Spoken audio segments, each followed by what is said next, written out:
Following worldwide expansion and colonization, three distinct economic systems and civilizations, Spanish, French, and English, struggled for supremacy. Spain and Portugal were the first to colonize. Theirs was a feudal economy and a civilization strongly influenced by the church. In America, France expanded westward with isolated posts and missions. New France was paternalistic and dependent on the fur trade. England established compact colonies on the middle Atlantic coast, with people economically self-reliant and individualistic, and bearing the seed of democracy. A series of military struggles resulted in the elimination of France from the North American continent in 1763. 13 English colonies gained their independence while continuing the Anglo-American tradition. The acquisition of Louisiana was inevitable. Spanish power declined. The Floridas were ceded to the United States. The people of Spanish America proclaimed their independence with American sympathy.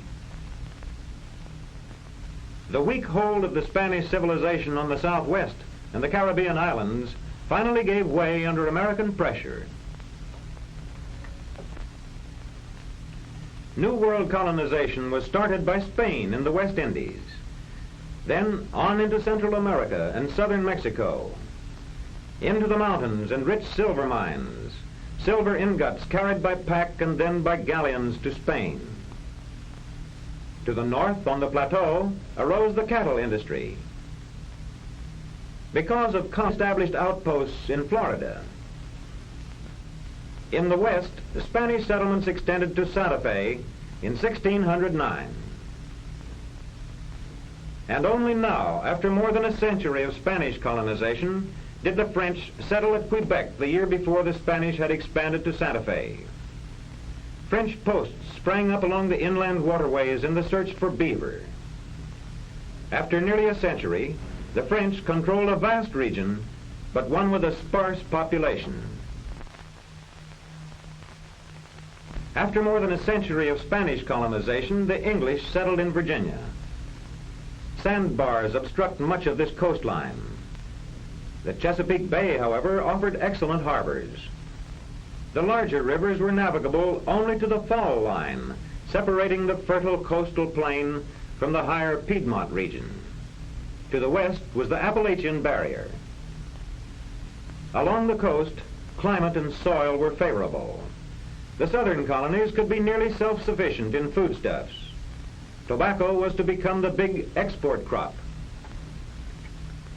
Growth at first was slow. English Catholics settled in Maryland. Virginians migrated southward into Carolina. English, French, and West Indians settled at Charleston. By 1689, the culture of these southern colonies was characterized by a landed aristocracy supported by tobacco and slave labor. In New England, the rivers flow southward, and only a few were navigable. The indented coastline offered excellent harbors. The natural resources were the fishing banks for food and the vast virgin forests which provided lumber for ships and homes. The rocky soil, severe climate, and short growing season permitted agriculture only to supply domestic needs. To this setting came the Pilgrims in 1620. Soon thereafter, the Massachusetts Bay Colony was founded, with rather crude beginnings. But soon, more settlers arrived and built permanent dwellings. People from Massachusetts settled the valley of the Connecticut River. Roger Williams led settlers to Rhode Island. The New Haven Colony was extended over to Long Island. Later, the New Haven Colony was combined with Connecticut, and the Plymouth Colony with Massachusetts. New England was now substantially settled. The houses were generally in villages, conducive to active community life, centered around the church and the town meeting. The Middle Atlantic region had excellent harbors. Large rivers, some navigable, lead far inland, and these facilitated extensive fur trade with the Indians. Between ranges of mountains flowed rivers flanked by broad, fertile valleys, where colonists soon were to produce wheat, barley, apples, pears, peaches, and dairy products, butter and cheese. The Dutch settled on the Hudson River, at the mouth and at the head of navigation. Shortly thereafter, the Swedes settled on the Delaware, but their weakness invited subjugation by the Dutch under Stuyvesant. Soon, the English took possession of all New Netherlands. Penn founded Pennsylvania as a Quaker colony. Early growth of these middle colonies was comparatively slow, owing in part to the manor system with its restrictions on individual enterprise. In addition to their mainland colonies, the English founded colonies in Bermuda, Barbados, and other West Indian islands. These possessions were important both in naval and commercial affairs. Thus, by 1689, Spain was well established in the south. France was secure in Canada and claimed Louisiana. England was firmly planted on the Atlantic and claimed Hudson Bay. In New England, shipbuilding flourished. Industries not competing with the mother country were free to develop. Fish and whale products were the most profitable industries.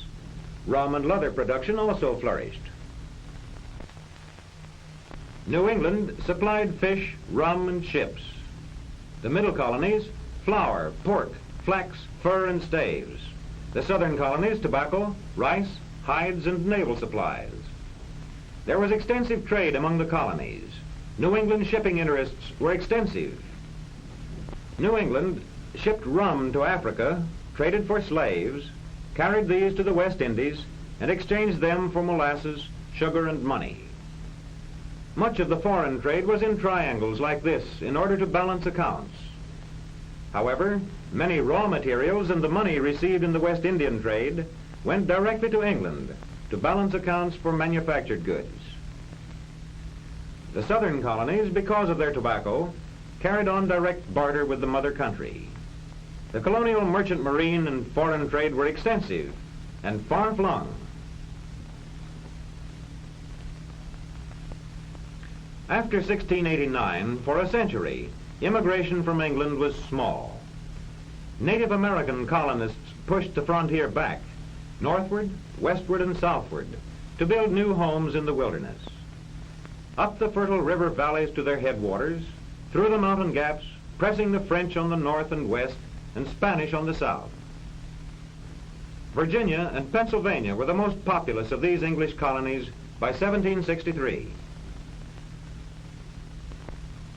Now to go back. The French dreamed of a vast empire in the Mississippi Valley, with its capital at New Orleans. Posts and forts were built to exclude the Spanish and the English in the south. In the northwest, the French encroached on the Hudson Bay claims with outposts. English and French both claimed the hinterland. The French strengthened their positions, and when English regulars and colonials under Braddock advanced on Fort Duquesne, they were severely defeated. The colonies rushed new defenses. During the next 2 years, the English suffered defeats on the northern frontier. But in 1758, a small English force advanced up the Mohawk and across Lake Ontario and reduced Fort Frontenac. General Forbes succeeded in taking Fort Duquesne. The following year, Fort Niagara fell to the English. The French were forced to withdraw on Lake Champlain. Wolfe sailed up the St. Lawrence to attack Quebec. First, Wolfe occupied the opposite shore and bombarded the city. A frontal attack below the city failed. Finally, in desperation, Wolfe secretly moved his troops above the city. Under cover of darkness, the troops climbed to the Plains of Abraham. Montcalm, the French general, decided to attack. After the second English volley, the French line broke, and 4 days later Quebec surrendered. This battle sealed the fate of New France. The following year, 3 English and colonial forces converged on Montreal, which fell without resistance. In accordance with the England retained all of French Canada. The eastern part of Louisiana and West Louisiana went to Spain. Thereafter, the English colonies looked forward to rapid, peaceful expansion, little realizing that revolt would soon lead to the founding of the first free nation in America.